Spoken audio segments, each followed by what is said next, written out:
I keep waiting or switch the order?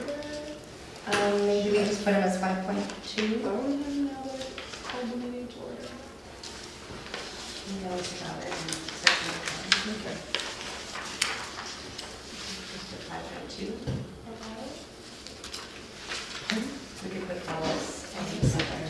Okay, so I'm under the understanding that Paul is bringing some sort of on-table item to discuss, so we're making this item 5.2. This item that we're not, Mystery item. mystery item. Oh, we have a mystery item. Mhm. Wow. So we have to wait for Paul. So exciting, so exciting. Unless it's related to 5.1, but anyway. Does anyone mind approving the agenda? Did anyone have anything else they wanted to add to the agenda? Okay, we're good to go. Can I get a motion to approve it? Thank you, Sophie. I will second that. Thank you, Jess. And then hopefully you've all had a chance to quickly review the minutes from last meeting. Thank you, Steph, for providing us with those. Anyone have any changes or additions to the minutes from last meeting?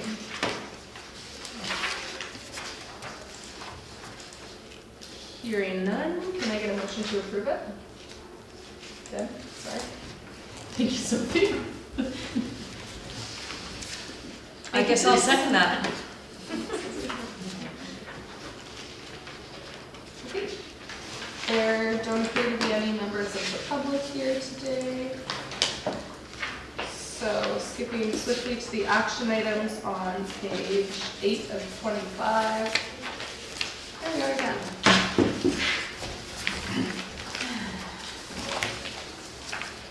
Oh, okay, so rapid damage assessment is being included on today's agenda, so that one is now finished. Item number 2. Item number 3 is still pending. Sorry, I should number these stuff for all of our 6. 4 is in progress, I would say. Which one's 4? Sorry, identify for the executive committee a list of projects we feel are important. That's actually sort of on the agenda for discussion today, so we'll probably talk about that further. Robin, welcome. Sorry, you're on this action item list. Okay. I'd love to get these 2 items back, or off, frankly. Did you and Sophie get a chance to liaise about more extensive advertising for the EDC for next year? No.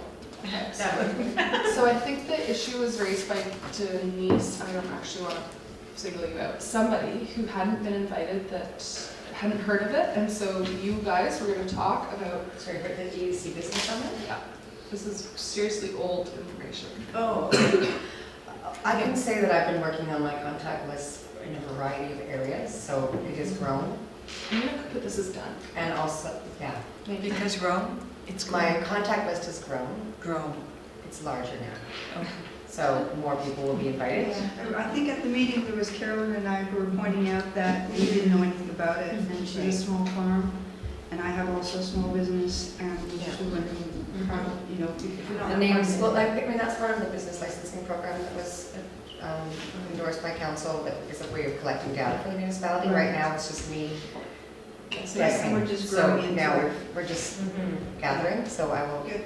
I'm sure I've added their names, and if you know of anybody else, let me know. Yeah. So I'll stop. Okay. Keep going. Report back on the business summit at the next committee meeting. So obviously this has been sitting here for some time. To the BC Business Summit, or I don't know what that is, or the EDC Business Summit? Or is it just like a report back, like how it went? Because Yeah. like you did a presentation about business continuity, which I think was quite well received. Yes. And and so a couple of nice discussion points from amongst the audience. And we did have a bit of follow-up with David Pollard, Yes. and he sent us something. Yes. So maybe the action item is more, Me. no more so like, do we want to do a follow-up event on business continuity in general for the business community? Question mark. I don't know that it is a question mark. I think that it's actually on the agenda for the next business summit. The idea being that the year before we done business licensing as an introduction, and the year later was a follow-up. So this year is 2018, we take business continuity as an introduction. Then the next year we see business continuity as more of a follow-up. Oh, fantastic. That's right. Yeah, well, so I'm happy for Jen and I to work on that. And it'd be great if it was even I'll transfer the information. yeah, a work, anyways, we'll discuss. Okay, thank you, EDC liaison, for providing us with that information. I'm deferring the liaising with Metro Vancouver about the disaster response hub until I've had a chance to run that past the executive committee, so that one's deferred. I'll give all this to you, I don't know if you can take those. Same with the one below it. I'm gonna leave this issue of distributing colored flags for the time being. So providing a link to the emergency management plan was done. Thank you, Steph. That's in your minutes. Oh, hopefully everyone got to read the existing 2007 emergency management plan. Do we know it's called the Lumbee emergency? Yeah, I thought Yeah. that was an interesting I thought that was, oversight. yeah. Yeah, there are actually references to the regional district of East Kootenai in it as well, Well, in the actual text of yeah. our emergency plan. Right, I did a search for Lumbee just to see how bad it was, but didn't notice the East Kootenai bit.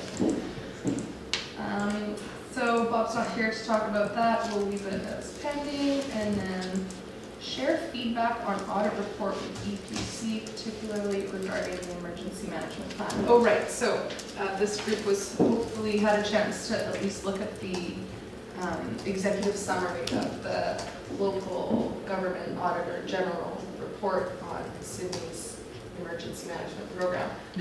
For those of you, I know some of you did read it, and I appreciate the comments and feedback that I've received so far. So thank you to those that have done that. Okay, action items. Done. Paulo, welcome. Hi, sorry about that. That's okay. Did you have something to provide on table today? Yeah, is it time to? Okay. So we're on to 5.1 new business. We're talking about the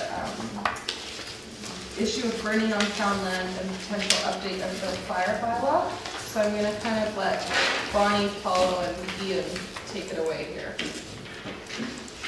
So basically it was prompted by somebody coming up to me, just a resident, saying, this is a month or so ago, that hey, just, I went up to Mount Gardner, there was some campers there, and they had a bonfire, and it was just concerning considering it's been a little dry, and I just like, okay, well, that was, they had come and gone, but it just prompted me what, I don't know, I'm not familiar with our authority here, fire authority, as how they can control that, and it's, again, I'm only here for a certain amount of time, so I'm just bringing it to the table just in case it improves our safety here on Bowen Island as far as fire goes.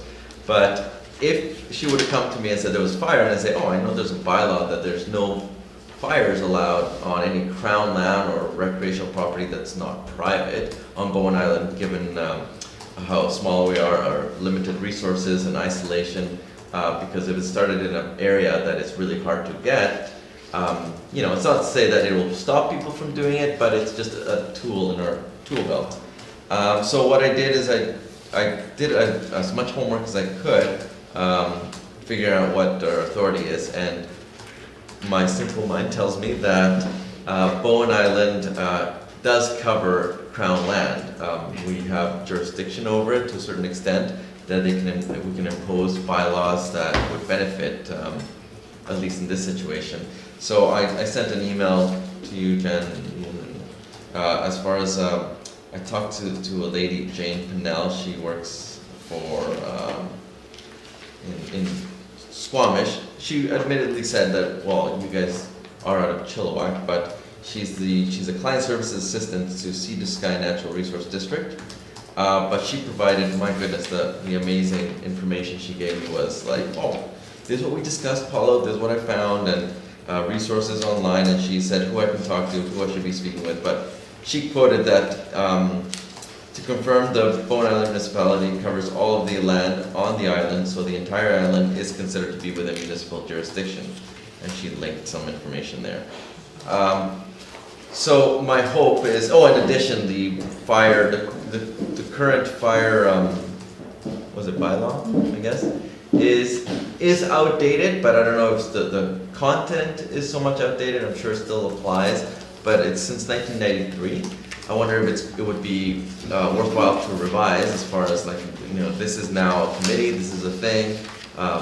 The years are getting warmer, and maybe when we go through it, or we can say, oh my gosh, that's totally outdated, that doesn't apply anymore.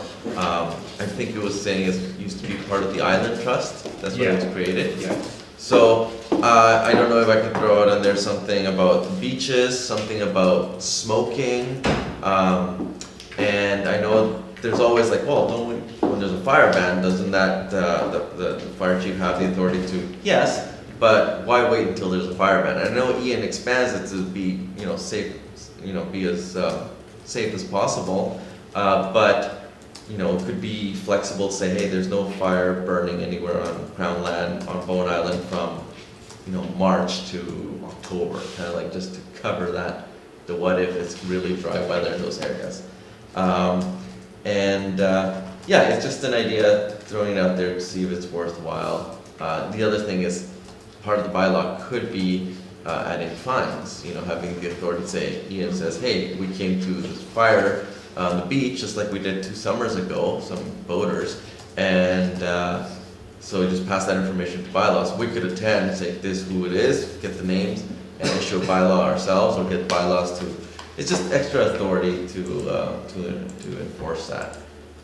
So I'll just put it on the table. I'm okay if they say, nope, we'll leave it as is, okay. But, I couldn't be kicking myself if I didn't bring it up to say.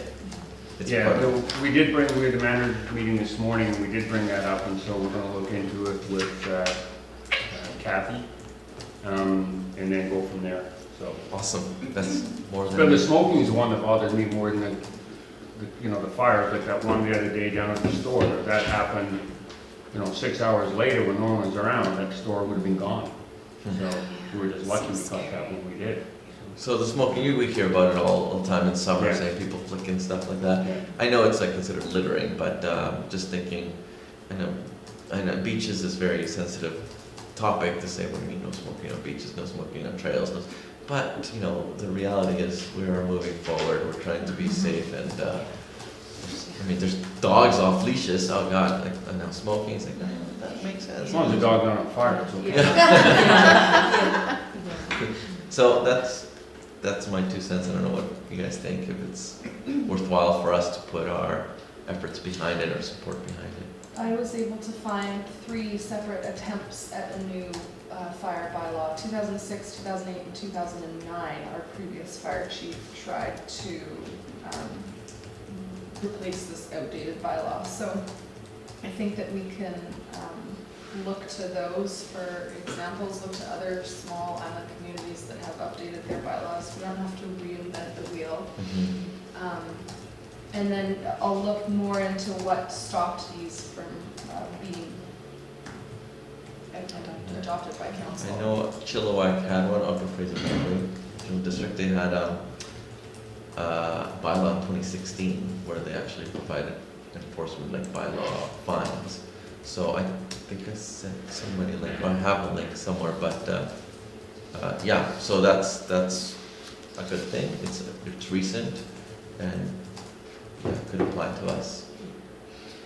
Can you briefly speak to some of what you would like to see? Yeah, and one thing too, just going back to sort of our powers as a municipality, as I understand it, as far as enacting bylaws, is that yes, all lands within our jurisdiction, within our boundaries is under our jurisdiction. I'll put that in quotation marks, but when there's something when there's a higher statute or a higher legislation, Fire Act, for example, then that enables us to potentially create a bylaw.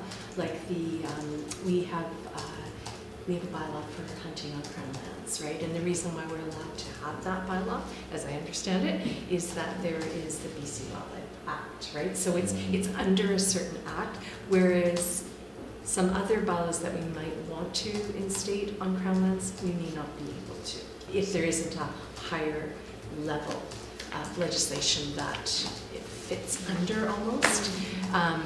We came across that in banning, or not banning, but looking into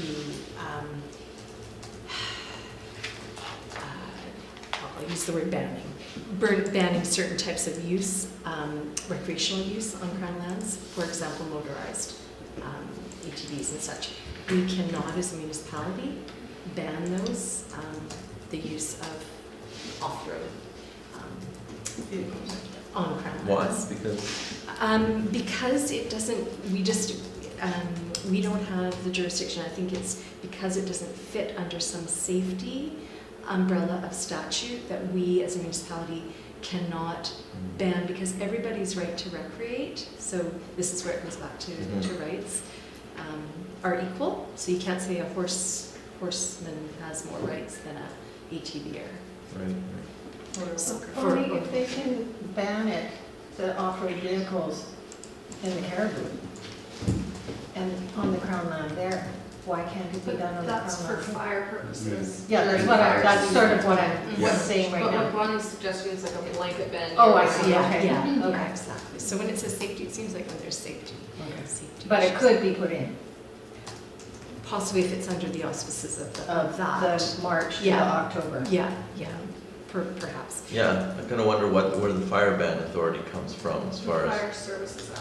So in reading that, I wonder how it translates into why a fire ban would be in place. Is it because just simply dry weather, or is there something that was like, well, that could apply to us as far as limiting? Correct me if I'm wrong, but our current fire bylaw that we have, this outdated monster, this allows you to ban all burning on Bowen at your discretion. Yeah. So this is not something that we're even looking to address. We already can do that. Yeah, I have the power to do that through just being the fire chief, also LAFC. So, Is it just an urgent situation, or is it just like, hey, from here on after, so Bowen Island is? well, the way we have it now is April 15th until October 15th. There's supposed to be really no Category 2 fires. You can still have a small campfire, half-meter size, but you have to actually have a permit. It's in the bylaw that you have to have. Private or public Yeah, property? and you have to have a permit, private or public. And what happens if somebody breaks it? There's no enforcement. is No, there? There's no well, findings you against can that. show with a truck and put it out, that'll be about it. But I mean, yeah, I don't have the ability to find them. So that definitely is something, because of the calls we get, that from a bylaw perspective, our CMP, fire chief, having that authority to enforce. For what it's worth, they aren't hefty fines generally, so we are limited on how high a fine we can actually have in a fining schedule. But it's something that we can do immediately. And I think that then we can help, we can work together with enforcement. Because right now, it's just, you have to go to summary conviction, and it's just. It's also a good way to keep records, right, as far as Yeah. people that are And keep on it's- violating it. It's really badly written as well. It doesn't really make a lot of sense, this as And so I think, Sorry, opening. what clause? Can we just? well. 66. So it says things like, and upon summary conviction is liable to imprisonment for a term of not more than 6 months, or to a fine of not and imprisonment. And where any violation continues, each day in which it continues shall be a separate violation for the purposes of prosecution under the bylaw, more than $2,500, or to both fine. And then Oh dear. I'm kind of like going, What did you understand? what did I say? I've just read it a couple of times and I don't have the slightest idea what I just said. Yeah. And then it's not even like, it's like trustees, what trustees? It's an Adam's chest. So I think attitudes have changed since '93, maybe a little bit more. I mean, I'm not saying, turn it 180, but at least make it fit more as to where we're heading with the fire risks and wildfires. That's big, And also environmental considerations, and I don't know, we can look at the bylaw, but for example, we get a lot of calls on people burning construction waste. And that's, people are very concerned about air quality. And so if we could leave that in, if we're going to open up a bylaw, then there's other aspects to it for environmental considerations as well. And then, burning in barrels, burn barrels, if it's construction waste, it's still given off the same, there's some people out there with the understanding if they're not burning construction waste on the ground, that they're going to sneak it into barrels and burn it. I mean, there are provincial regulations in place for air quality and what you can and can't do. Minister of Environment will follow up. But again, they follow up a day later to a month later, right? Or 6 weeks later. So again, if you had some capabilities to mine on the spot. It is a culture in Bowen, I understand that. But it's just some people, the vigilance is heightened these days. And I think making people aware of what they should and shouldn't burn, Yeah. like even if It's it's not education legal, yourself. but like you shouldn't burn pressure treated lumber. Right. Because that's Yeah, putting a whole yeah. bunch of chemicals into the air. You know, those kinds of guidelines might be useful. Yeah, definitely some education. Yeah. I think we're going on municipalities really right now on the trend of simplifying things, making things a little bit easy to read. I know the whole font and the, I don't know what is it does this, Sophie, is it? But Sophie good. awesome. So if we were able to make it simple, I know I looked up some other fire halls as far as how they said where things are at with the fire danger. It's really simplified and it makes sense. So if I'm somebody asking, I know you're always on Facebook, does anybody know if you're allowed this? Does anybody know? So if the bylaw could help out making it simple for everyone, because this is, I don't understand. But you're right, it is a culture, because most of the calls I get to, I'll go to the address, and it's usually one of our guys. It really is, you sit around. Yeah, sit you know, around just, and burn barrel Yeah. and drinking beers, whatever else. But when you do get, like when I get beach ones and stuff, most of the time it's people just didn't know. And I've only had one guy that was a little aggravated with me for asking him to put it out, but most people understand and comply with everything right away, so. And if it's safe and it looks safe, and then I don't have a problem with it. Yeah, that's great. Yeah, because beach fires, again, that's a culture in Bowen, and it's kind of a nice thing to be able to do. So we could look at that. I mean, those are the things that people would, if they perceive that, their fun is going to be taken away through a bylaw regulation, then, we have to be sensible about things too. Right now, we do have a bylaw for Sandy Beach that states no fires on Sandy, and it was only because bylaws are created when there's problems, right? If we didn't have problems, we didn't have issues, and we wouldn't have to create bylaws really. But because it wasn't just the fire, it was the oysters that were being consumed, even though they're closed. It was the garbage, the debris, the cans, the bottles. Like it was, so there was other reasons for the fire ban on Sandy, other than just. And we also have the lease there, which Yeah. made it easier. What about- Is that part of it? No, it was a standalone. It was That in the was a bylaw. standalone. Yeah. Mine, that's fine, but what about isolated areas? Like, is there, like I said, if that campfire was up on Mount Gardner, during a dry season, but there's no exact fire ban, they're allowed to right now, right? They're technically. Yeah, only for probably another couple of days. But a couple of years ago, we did, up in the exact same spot where this fire was, we did have a major fire up there. We had to bring in air support to put it out, because we couldn't get there in time, so. And it's the same at Apodaca Park. It's a kind of a hippie community that transient was out there all, every weekend, you get half a dozen new people that said, oh, we're on a holiday and let's have a fire. And that's in the middle of nowhere. And that's extremely dry out there now. And then you wonder, if people like that don't care about the bylaw, right? But that one that you say that was the same area, somebody would have come by it knowing that there's a bylaw, they might be more likely to report it, rather than just like, oh, I think that's allowed or going. I don't know, just every bit helps, so. But yeah, Apodaca, I think they're just misunderstood. Yeah, the whole culture, yeah. So Ian, are you keen to see this bylaw updated? I'd like to have some of it updated, yeah. And that's why Kathy and I said we'd sit down and go through it and try and go from there. Do you need any kind of would a resolution from this group be helpful? Yeah, probably. You have to vote on the voting. And then, whose desk does it land on? Is it, you would obviously be involved in updating it, so you and Kathy and Ian would have to take this on.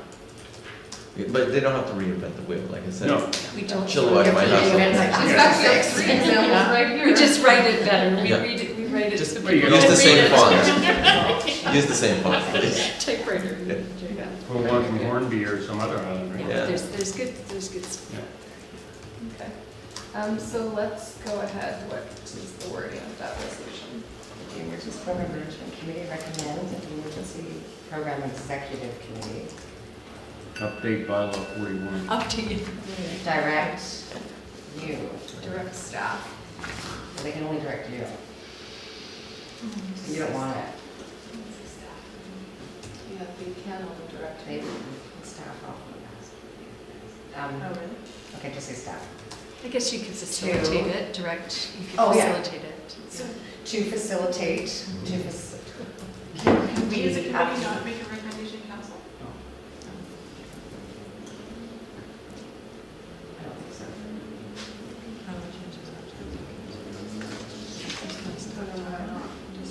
Council would Okay. say Let's yes. do it. Ray, you got anything on here?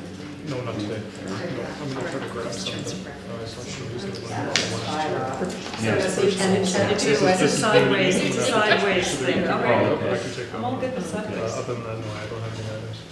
Well, see, that whole cash stash that we had was from the 40s. Like the old rumor stuff in the boxes. Well, they do tell us whatever. right? It's all, no, you open it, it's all air sealed. We're It's just like accountable to the emergency, executive committee. casualty or Does that mean we something, can that's only like your extra gear. Oh, okay, So, okay. make a lot of recommendations? I just Band-Aids, think no. like- Yeah, I think we can only, Okay. Like one of that's the all I archives. understood. That's my understanding, Yeah, yeah. that's, Before, yeah. it's all air sealed, it's still on. Who has access to it? And it's, yeah. I think we're fine with the staff and Right. then send them out. Yeah. Yeah. So just the one? Oh, when it Yeah. So we can only. No, oh, no, sorry. The- All of that is And just. fire and satellite. Oh, okay. Yeah. sure, that's Fourteen. only like- Okay. 41. So let's, And then you- I can take that. We'll figure that out. It's not actually on the. Yeah. The assumption is 1990. Okay, Steph's gonna give us that wording one more time so we can actually Next time I'm over, I'll try to check. pass. See if there's any double. Okay. That the Emergency Like one of Program the Management, archives, you might like it. Are you good? that the Emergency Program Management Committee recommend that the Emergency Program Executive Committee direct staff to facilitate the update of the Bowen Island Municipal Fire Prevention Bylaw number 41, 1993. Great. All in favor? Passed unanimously. Great. Thank There you. go, guys. Thanks, Paulo. I've heard a lot about this bylaw since I started working here, so it's nice to move forward with it. And then the only other action I have for that section is for you to research other communities and research what's stopped council last week. Okay, One action item. okay. I can do that.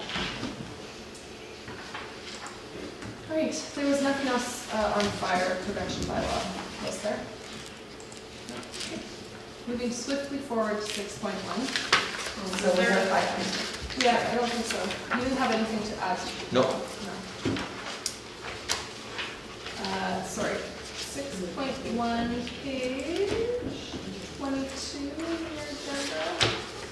Oh, yes, so, now that we have this fabulous HRBA that we adopted by council, we should start moving forward. So, I just took the, 2 pages of recommendations and inserted them into our agenda.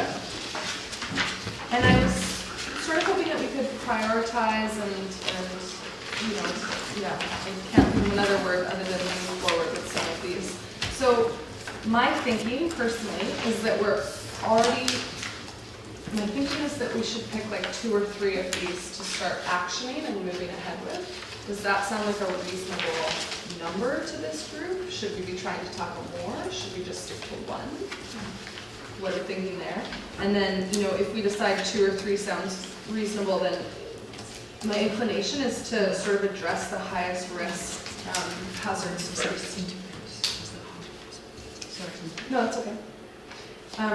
So perhaps we'd be looking at recommendations number, 1 to 10 for now, and then these ones at a later date? Does that seem, yeah? I think so.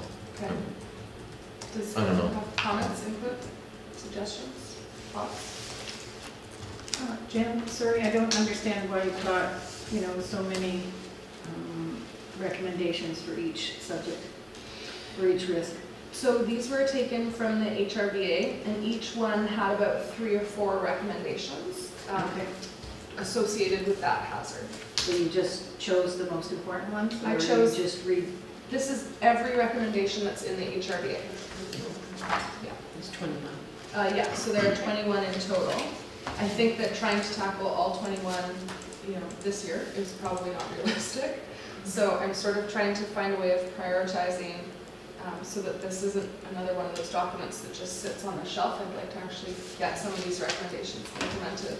Well, number 7 is already part of 5.1. I agree. We should definitely take up number 7.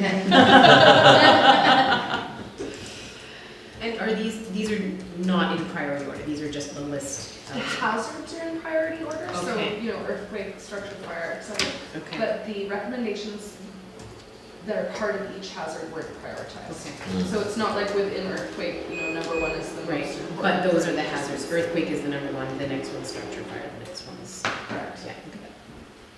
So yeah, as Steph pointed out, number 7 we've just talked about, and I would argue number 8 is also something that we're working on. Oh, sorry, what did I say?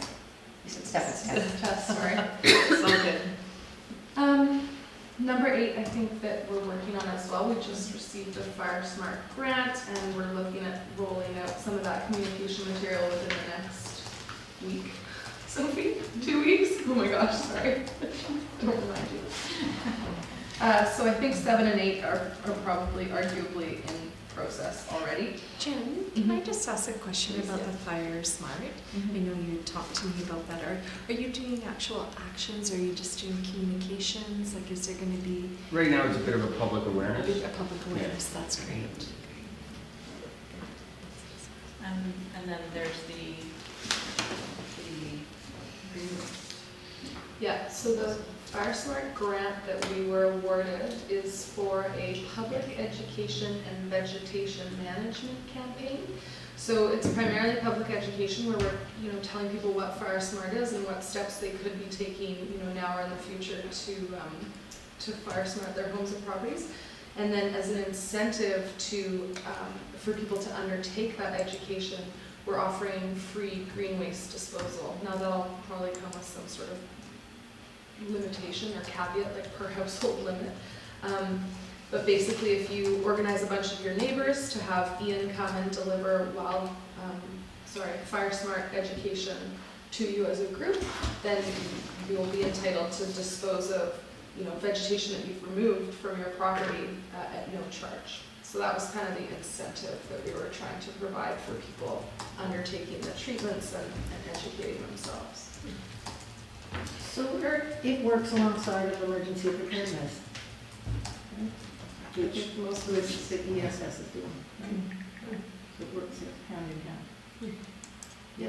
I think it's about getting your property prepared, right, versus the people and personal preparedness, it's like, but they are hand in hand. Yeah. Yeah, it's addressing, I think, more properties and buildings, right? But it's People are all- in the properties. Oh, yeah, but that's what I mean, they're connected, but I think that's the distinction, is they're addressing your property and your building, versus ESS is more about people and food and water and preparedness and stuff. And I think the ESS is an easier sell than the Fire Smart, simply because a lot of people come to the island because they like being in nature and they don't mind their trees hanging over their house and whatever else, so.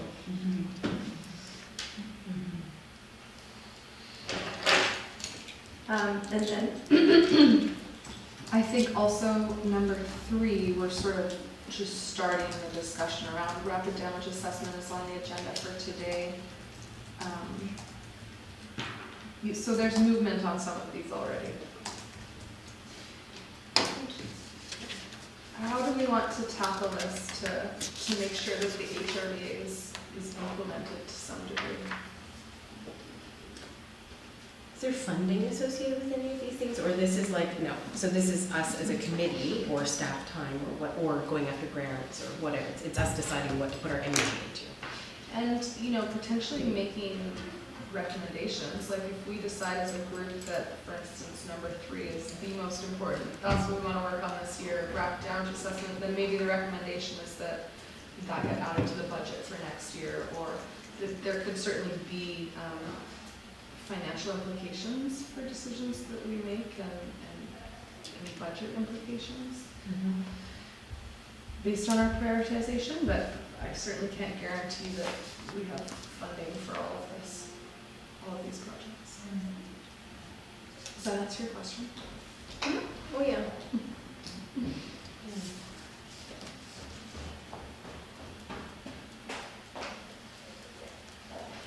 And number 10, engage in evacuation planning to address needs associated with evacuating an island. I expect there to be a funding announcement for evacuation route planning funding in the fall of this year. So that's one that I certainly will act on as soon as that program information becomes available. That seems very important. That item is.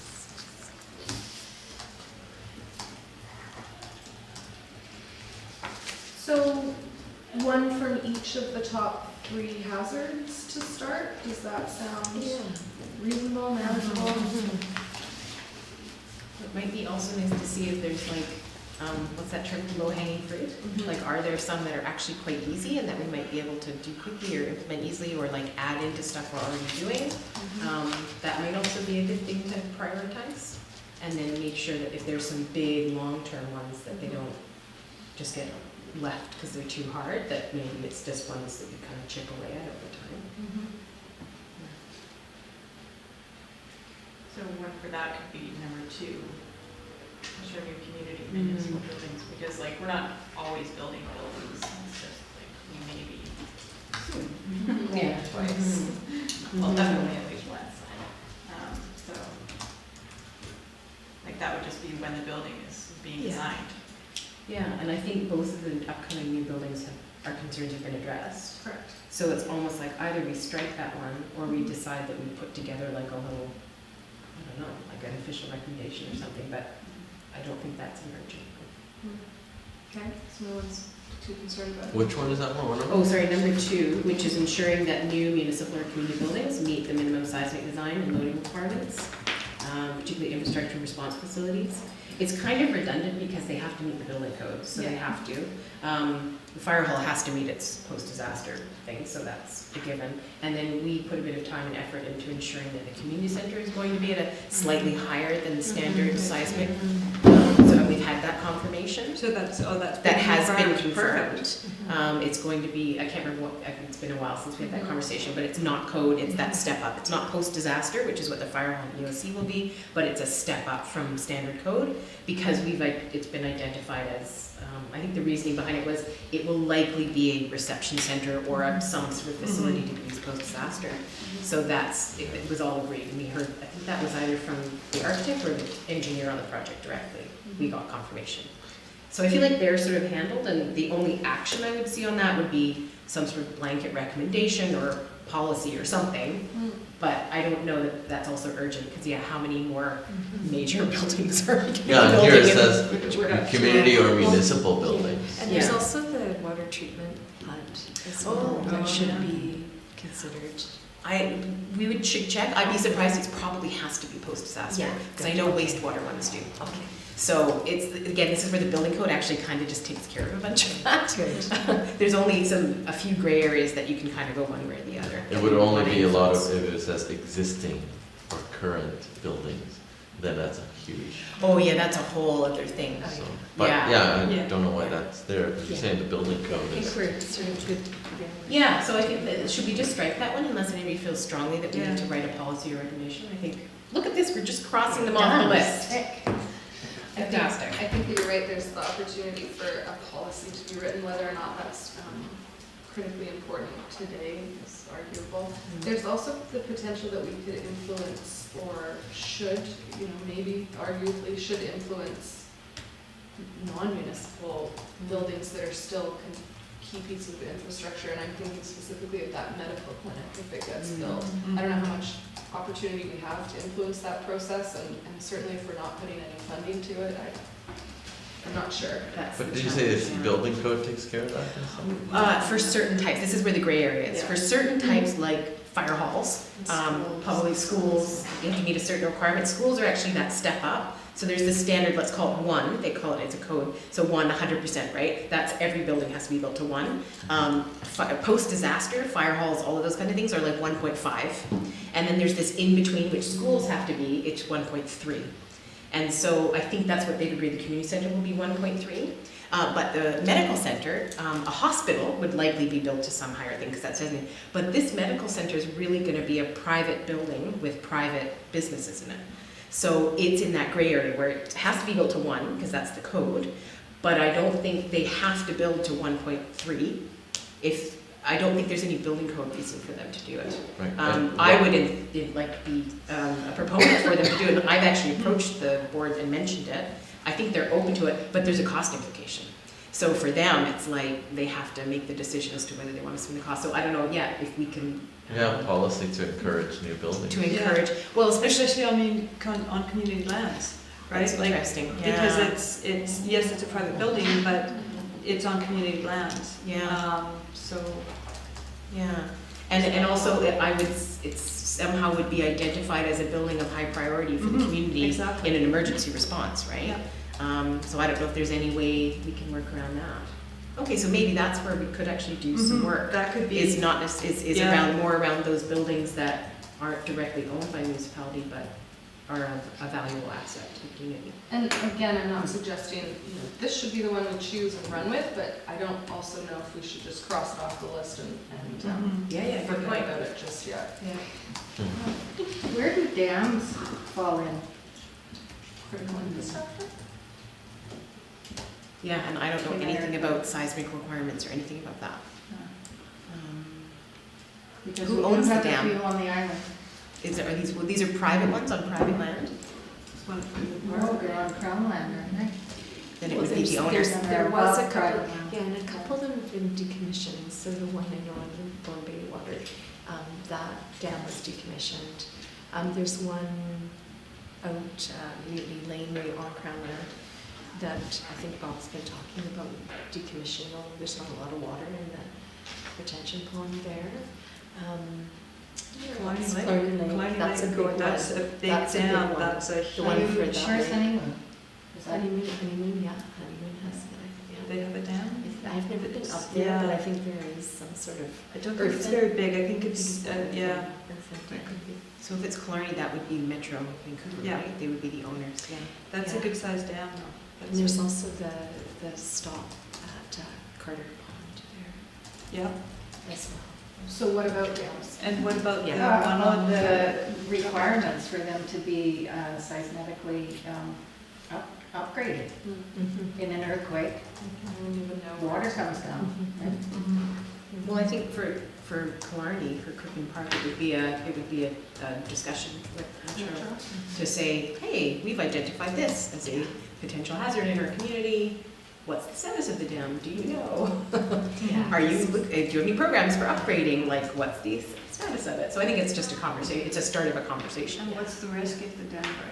Let's make that an action item for me. For you. Thank you, Steph. Okay, so So just Clark. There's just Grafton for Grafton. and Josephine. Is that ours? But yeah, I was gonna say, so that's Metro is Killarney, but Yeah, Josephine. Well, Josephine is sort of private right now because it's the Cowan Point water. Okay. So that's Wolfgang. And why are we singling that one out? Well, I just, again, because if that goes, that's right at Josephine Lake, so that could definitely be problematic. And Grafton Lake has the dams, or weird, whatever, there, so that's reasonable. That would, think so. that would really affect the drinking. So Josephine Lake, Grafton Lake, and Killarney Lake, we'll start there. Yeah, I don't know, Let's yeah. just start there. Okay. It's a good start. It's not even on here. So you pass it.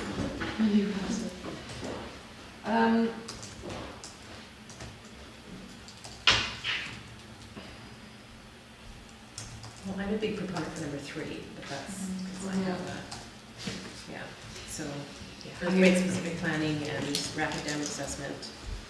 I'm Just sure, take that too. Also comfortable, deferring this conversation, we started it, we're gonna talk about rapid damage assessment today. Do we wanna revisit this in October and be ready to pinpoint specific things that we wanna tackle or want the executive committee to, Is that our next meeting? September, October, something like that? We're not meeting over the summer. We're not meeting for July and August. I think I'm gonna leave this one. We don't need a recommendation today on this, but I'll keep it on the agenda next time. We can And if you review like, this Jen, list. we could meet ahead of time, and it might be worth for something like this, to workshop it a little bit, like we could do index card or post-its, we could do little hot, because sometimes it's hard to just sit around and say, oh, what about that, what about that? But if you start going, okay, take a look at these, what are your top 3, or start voting on them, you can kind of see, there's faster ways of getting collective feedback, and then it jumps out, okay, these are the top 5, let's talk about those 5 and prioritize the 3, do you know what I mean? Love it. Yeah, okay. But that'd be fun, 6 hours. Yeah, exactly, it's a little more fun than sitting around saying, what about this one, and what about that one? Yeah. It's a way to, yeah. I love that idea. Okay. Thank you. Robin? That'll be sort of around the next meeting then? We'll have to meet ahead of the next meeting. Oh, Robin and I will meet ahead of the next meeting, and this will be on the agenda for the next one. Assuming it's jam-packed. Anyone else have anything else to say about the HRBA recommendations before we move on?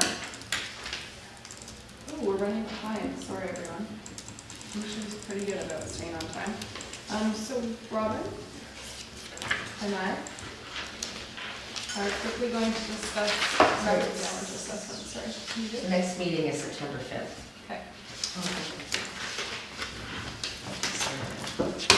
Did anyone get a chance to poke around the BC Housing website?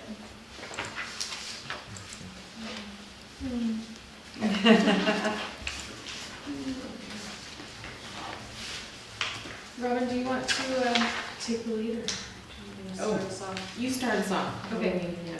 So, post-disaster building assessment, Robin is part of a group, maybe I shouldn't even speak about that part of it, but we've received grant funding for a rapid damage assessment training opportunity that's going to be delivered on Bowen later this year. So we're looking at trying to get as many relevant municipal employees as possible through it, so employees from Public Works and Building and Planning, hopefully.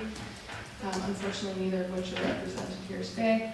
And then members of the community, so potential volunteers from the construction industry or with engineering or architectural backgrounds, and try and get them through this course as well. My thinking is that that's great if they're trained, but we still need some sort of plan for what to do with them once they know how to do this building damage assessment. So what are our priority buildings on Bowen that we want to be assessed post-earthquake or other disaster? To what level do they need to be assessed based on their use and what type of structure it is? So I'm pushing and have been pushing and will continue to push for either a post-earthquake plan, so an earthquake-specific response plan, or at the minimum, a rapid damage assessment plan. So Robin and I have talked about sort of making a very simple matrix that's just a list of our buildings and what type of person or what type of qualifications you would need to assess that building. So I think that we're behind the 8 ball compared to other Metro Vancouver communities in this, and I'd like to at least start to catch up and be a little bit more prepared in terms of earthquake-specific issues. So that's my take or background or thinking. Is that a one-day course? Yeah, it's actually only a half day. That's the one that you sent me last year. Yeah. Yes. It's only a half day for the assessment, and then there's an extra half day for to be the coordinator of the assessment. So again, we'd like to put as many people through that as possible, given that we have the opportunity to offer it on the island. And had we talked about, because I think we discussed whether we'd offered a couple different times if there was funding, or is it just gonna be I once? think it'll just be once, but Okay. we haven't hammered anything out yet. Yeah, well, again, because we're not in meeting until September, we might need to, figure that out now, like what is weekday, daytime the best?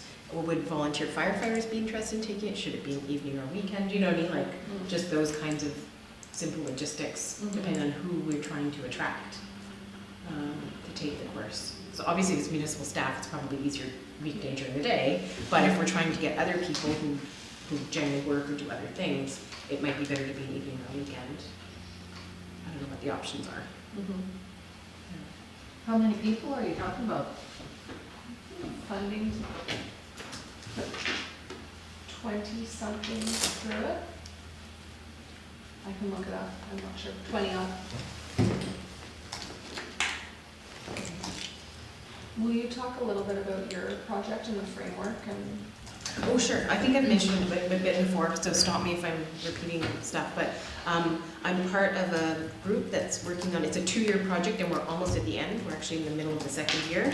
And it's to create a framework for post-disaster building assessments, which will be essentially kind of a guideline for the whole province, and it may be potentially rolled out across Canada, so that it's a tool for municipalities to create a plan like this and to have standards and guidelines to follow. One of the tools being this matrix that we talked about that you could then take and customize for your community.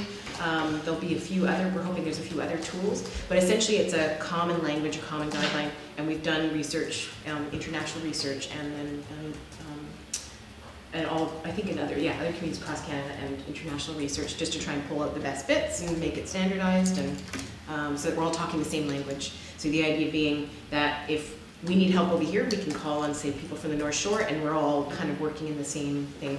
So there's, I'm forgetting what's the incident command system, right? So like that's a pretty standardized system. It's kind of theoretically the same as that, so that people can just fit in, and everybody knows what they're the same language that they're talking about.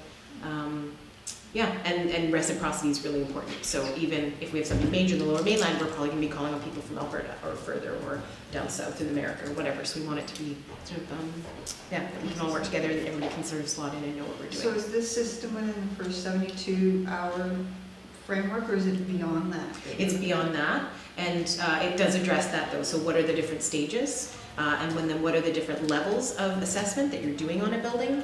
How does that take into account first responders, right? So they're doing a certain thing at the beginning, and then what, as the municipality, as the authority having jurisdiction, what kind of assessments might you do? And then which assessments are the onus of the owner of the property? And that may be the municipality in some cases, but often it's private parties. So where's that line, and who's responsible for what?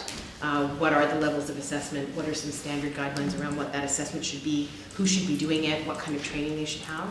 So not all of that's going to be answered in the framework, but we're setting it up. And then there's likely going to be further projects to set up that, especially the training and all of those kinds of things. So hopefully it's one of those things that over the coming years, we can help develop a plan. We can be sending people to training because it'll be standardized and available, readily available in, BC and the Lower Mainland, those kinds of things. So, yeah, it's just the start of something quite big. Yeah.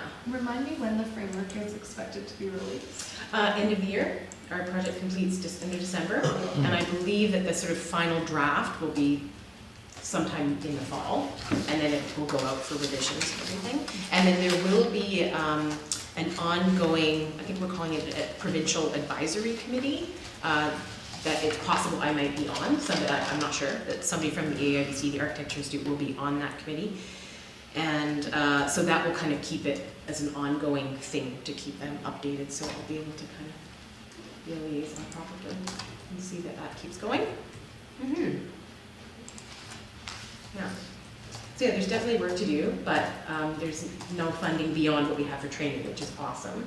But there's certainly little things that we can probably chip away at least if we have a roster of people that are trained, and we can sort of do that simple matrix, it's something, right? Yeah, it's something we can work with. So I think the plan for us is to develop that sort of chip away at it, that teeny tiny sort of draft internal plan, and then work towards having a proper rapid damage assessment plan or post-earthquake response plan formally written, adopted by council, funded, et cetera, Yeah. in the future. Yeah, and then one thing that we do want to make sure, because is when we talk about post-disaster building evaluation, building assessments, our major focus seems to be seismic, but we also need to remember other things, right? Fire, flood, windstorm, all of those kinds of things. It is meant to be all hazards. So it on itself as a plan could be addressing all of those hazards. Yeah, because obviously what you're looking at post-flood is very different from post-earthquake. So you kind of need to have different criteria, different people, and that was one of the things we found as a flaw in our thing, was we kept referring to seismic engineers as like that, and they're like, you have a flood, you don't need a seismic engineer, right? You need like other people looking at buildings post-flood necessarily, so, yeah. Ian, do you think there will be much appetite to undertake that training from volunteer firefighters? I will ask them, but after taking the course because most of our guys are builders, it's fairly basic. I would like to see another one, like for guys that already know building construction and that trade. Right. Yeah, I said I took it and there was really nothing in it that was, well, I hate to say it, but didn't know. But obviously it's got to be more than just that one basic level. So I'd be interested in finding out for more information and maybe put the guys through something like that. Okay, yeah, that's good to know. Because this half-day one, if it's the same one that I know about with BC Housing, is it's actually aimed at people who aren't in the construction industry necessarily. They developed it to train their own staff. So they have property managers on their own properties, and it was developed for that. So people who know their buildings, but they don't know necessarily construction or trades. So I think that's where it came from. So yeah, we can find out if there's more, more technical, is probably what you're getting at. More technical training, advanced training. And they might be able to offer that if you ask for it. They might be able to up that information. Yeah.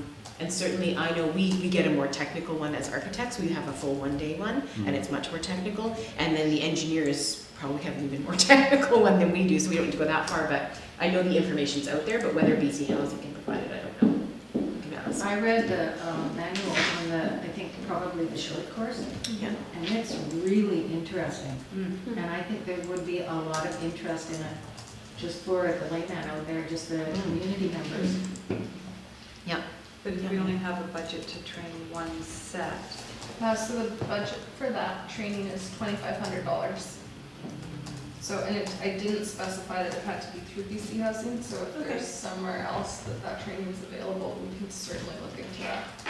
Theirs is most definitely the most economical. Yeah. Okay, so maybe our target for this one is not builders or the fire department, but more. Yeah, staff, like that would be very appropriate for municipal staff, I think. Okay.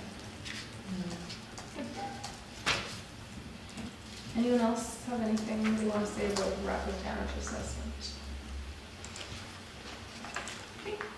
Moving swiftly forward to the emergency management plan, and then we're finished, I believe. So this won't be like the workshops. I won't be soliciting as much feedback from this group and from the public, although I certainly want everyone to review the emergency management plan before it gets passed on from us to the executive committee.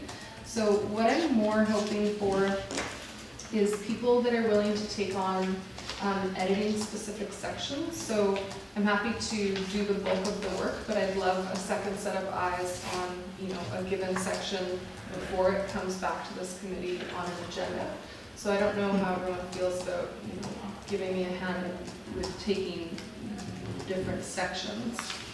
There's also a really extensive contact list that needs to be updated. I was actually hoping Bruce would be here because I think he already volunteered himself for that. So we can leave that one and I can make that specific request of Bruce if he's interested in getting a start on the contact list. But did anyone have any input on the emergency management plan that they felt I should have that they haven't already given me? And anyone have any parts of it that they really are excited to take on as their own? Yeah. Does it need a lot of editing? Hmm? Does it need much editing? Yes. Yes. I'm happy to do the media part. Thank you so much. You're so good to me. Yeah, it's not very user friendly. Honestly, it could do from a major like reorganization, so I think that's one of the priorities. And then basic editing would be a good start, and just cleaning it up is kind of the main goal. And make it a little bit more useful to the people that might need it in an emergency. So part of the reason it's even on my work plan is because one of the counselors found it completely useless when she felt she might need to activate it. So one of the things I'd like to do is take it back to council and, is this more helpful? What else is missing? What else do you need? So those will all be steps. I'm hoping to get a draft to this group prior to our next meeting so that you can provide input in advance of that. So that's my goal, barring some unforeseen circumstances. I'm certainly happy to help with a section. I'd have to look through and tell you which one. Thank you. Appreciate that. Anyone else want to take on a random section to be named later? You can give me one. Really? I'm not super familiar with it, but I'll take a look.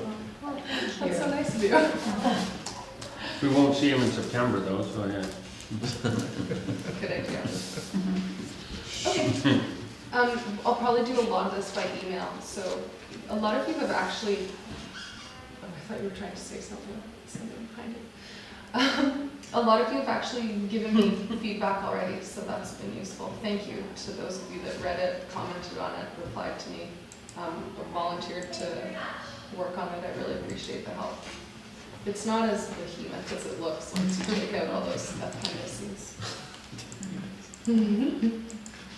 Okay, I'll leave it at that for now. Let me know. I am working on this for the next couple months, so if you want to see changes or specific updates, now's your chance. I'll take a look to see what I can and I can do, but I have to look at it first before I commit to anything. No, that's okay. Because Look at it. Tentative. if I want It's a to good start. change As well, if I have lots of other examples, there are standards that I'm following. I'm using the Sydney audit to inform the update. But if you see a plan for a community that's really useful and you like it or you've used it before, send it my way because I'm more than happy to incorporate as many best practices as possible.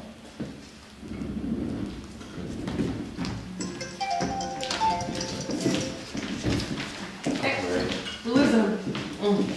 7.1 training opportunities. So for those of you that don't know, on page 24 of 25, these are the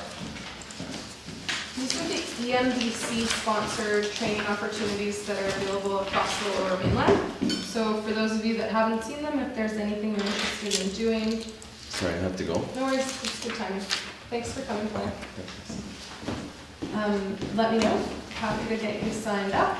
There are also online opportunities. EMBC subsidizes online training. So again, for those of you that don't know that are interested in doing any of this, let me know. This is the year when we have funding. What is EOC applied training?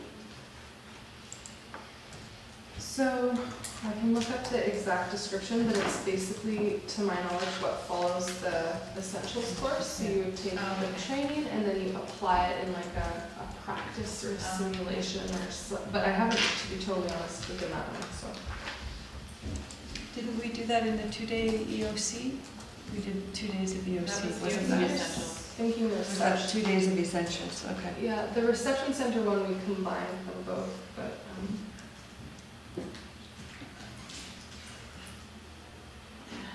Because we did do a practice, on the EOC as well. there's no course description on there. Obviously, I should take it. Yeah, so I just wanted to bring those opportunities to this group's attention so everyone knows what's out there.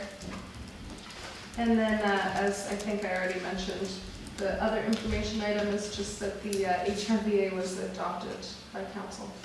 Yay. Yay. Great, I think that I've kept you here long enough. Does anyone have anything they want to add, or have I missed anything you wanted to discuss? Next meeting is Wednesday, September 5th, is that right? Okay, there's, I noticed something here at the very beginning. Cherie's name is on it. Yeah, You can change that to me. okay. I'll get together with Ian and get that figured out within the next, soon. So you're familiar with what's going on there? Yeah, you were seeing. Roughly, I haven't seen it, and I need to see it. Okay. But you can throw my name on that, I'll get some stock ordered for it to figure out what's needed and Great. what can go. I know she had talked about our field hospital kit being taken away, but if they're not gonna bring us anything else, then I think the impression is that we'd like to keep the 1960s era bits that we have. But Oh, of better than course. nothing. Yeah, it's great museum stuff. Well, apparently there are blankets that can still. Yeah, no, use. it's still, yeah, So, you can make it work. so unless they're replacing it, I Why don't should know. I take it away? So she talked about how in 2010 for the Olympics, a bunch were replaced. And then the word replace seemed to sort of drop out of our correspondence, and she started talking about it being like removed, but I didn't hear that there was gonna be anything to replace it. I'll check in with her and see where it's at. At the Thanks. very least, we can get something. But yeah, I was happy to see it gone, regardless of whether or not anything replaced it, but I gather that I'm the only one that feels that way, so. Okay. Apparently we aren't happy to just see it gone. Yeah, just let me know if you have any questions or if I Okay. can help. Thank you for taking that on, it's been on there for a while. Wednesday, September 5th, I'm not here, I'm in Iowa. So I think our next meeting will be, All the time. yeah, in October. Okay. Sorry, everyone. Unless we want to make it August 29th, or September 19th, but I'm sort of hesitant to start changing the dates around.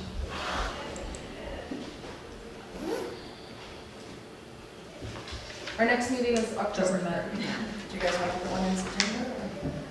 Or? Oh, sorry. Yeah, I mean, unless anyone has any pressing issues that can't wait that extra 2 weeks, I don't really see why. Okay, October, You'll all be hearing from me. Wednesday, by October email. 3rd? Yeah. At 1 o'clock. Okay. Thank you, everyone, as usual. Also, part of the equipment, And you we're just adjourned. need something so that you don't station. I'm so sorry. Go out there, road, whatever, somebody came up, but I asked them $5,000 to supply us with the. Good meeting. Now, do you have a company